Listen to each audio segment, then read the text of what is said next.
آپ فرمائیے گا آپ کے نزدیک اس کی جو سب سے امپورٹنٹ سگنیفیکنس ہے، جو موسٹ ایکسٹراڈنری بات ہے اس پوری نئی ڈیولپمنٹ کی اور اس نئے ارینجمنٹ کی، وہ کیا ہے؟ پہلے تو آپ نے بالکل صحیح کہا، یہ ایک تاریخ ساز لمحہ ہے، اس میں کوئی شک ہی نہیں ہونا چاہیے۔ پاکستان اور سعودیہ کا تو آلریڈی ایک S M D A exist کر رہا ہے، لیکن یہ جو ٹرائلیٹرل میکنزم بنا ہے، یہ اسلامی دنیا میں کوئی اس قسم کی جو ماڈرن اس وقت یا 20ویں 21ویں صدی کی بات کریں تو اس قسم کی کوئی مثال نہیں ملتی کہ اس قسم کی طاقتیں پہلے تو تھی بھی نہیں، اس طرح کے مسلمان ملکوں کی دفاعی کیپیسٹی اسی طرح کی نہیں تھی، لیکن جن ملکوں کی اب اس طرح کی بن گئی ہے ان کا آپس میں اس طرح اتفاق ہونا، اور وہ بھی پھر ایک جو ہے نا اسٹیبلٹی اور سیکیورٹی پروموٹ۔ دوسری اس کی جو میں سمجھتا ہوں دو بہت ہی اہم پہلو ہیں، ایک تو یہ دیکھیں یہ کسی کے خلاف ڈائریکٹڈ نہیں ہے اس میں، اور یہ اس کو نیٹو منفرد کرتا ہے۔ نیٹو جو ہے وہ سوویت یونین کے خلاف تھا،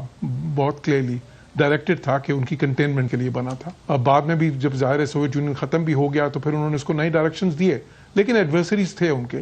اس معاہدے میں کسی ایڈورسری کی بات نہیں ہے، کسی ایڈورسری کا ذکر نہیں ہے۔ پہلی چیز تو یہ بہت ہی اہم ہے کہ اس میں جو ہے نا کہ وہ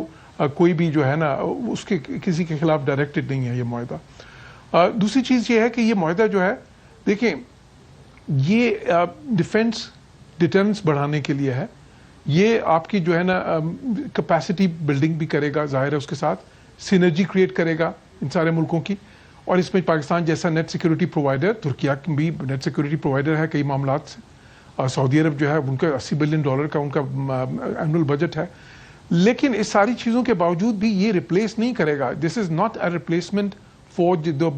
جو ایک ڈیفینس آرکیٹیکچر، وہ جو امریکہ کا ایک ڈیفینس آرکیٹیکچر ایگزسٹ کرتا ہے، جو ان کی بیسز بھی ہیں، جو باقی ظاہر ہے وہ دہائیوں سے ایگزسٹ کر رہا ہے، انہوں نے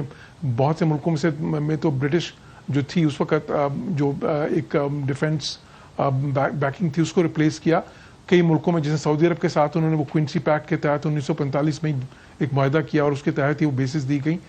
وہ اپنی جگہ پہ رہے گا۔ معاملہ کیا ہے؟ معاملہ یہ ہے جس طرح میں پہلے بھی کہتا رہا ہوں کہ یہ دیکھیں ایک uni dimensional security frame work تھا وہاں پہ، اس کانفلکٹ نے ثابت کر دیا کہ وہ ناکافی تھا، وہ جو ہے نا وہ اس سے وہ جو سیکورٹی جس طرح کی وہ چاہتے تھے، جو ڈیفنس چاہتے تھے وہ بن نہیں پائی۔ اب وہ ملٹی لیڈ جو ہے سیکورٹی فریم ورک چاہتے ہیں اس خطے کے ملک۔ دوسری طرف پاکستان اور ترکیہ، یہ جو ظاہر ہے کہ ریجنل پاورز بھی ہیں، مڈل پاورز ہیں،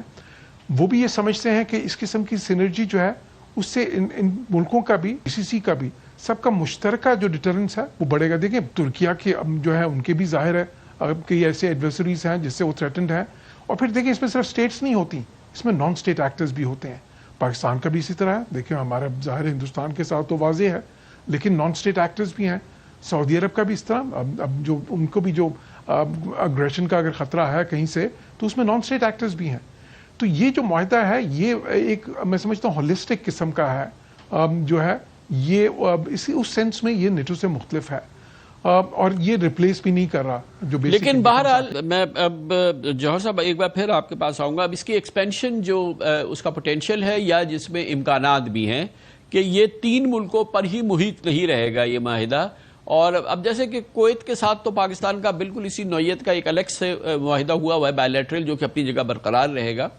لیکن امکانات میں یہ بات سب سے پہلے آ رہی ہے کہ کویت اس میں شامل ہو جائے گا۔ قطر اس حوالے سے بہت ہی قریبی ایلائی رہا ہے اور دوست رہا ہے ترکی کا، اور پھر پاکستان کا، اور پھر اس کے بعد اس پورے معاملے میں ایران کے معاملے میں قطر کا بڑا مرکزی کردار رہا ہے، اور اس پوری گفتگو میں بھی وہ شامل رہا ہے۔ بحرین کے سعودی عرب سے ظاہر ہے کہ بہت ہی کلیدی تعلقات ہیں، بہت ہی قریبی تعلقات ہیں، تو اس کی ایکسپینشن اور اس میں مزید ریاستوں کے شامل ہونے کے امکانات کتنے ٹھوس ہیں؟ جی بالکل، میں سمجھتا ہوں بہت روشن ہیں یہ امکانات، اور آپ نے صحیح کہا کیونکہ پاکستان کے ان کے بہت سے جو GCC ممالک ہیں ان کے ساتھ پاکستان کے جو دفاعی شعبے میں دیکھیں کئی ایسے ملک ہیں جن کی کسی کی نیوی پاکستان نے بنائی ہے، کسی کی ایئر فورس پاکستان نے بنائی ہے۔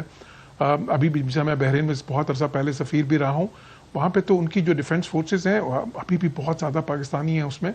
پاکستان کی ملٹری وہاں پہ اٹیچمنٹ بھی ہوتی بھی ہے، اور اسی طرح بہت سے اور GCC کنٹریز میں بھی۔ پھر دوسرا پہلو یہ بھی ہے دیکھیں کہ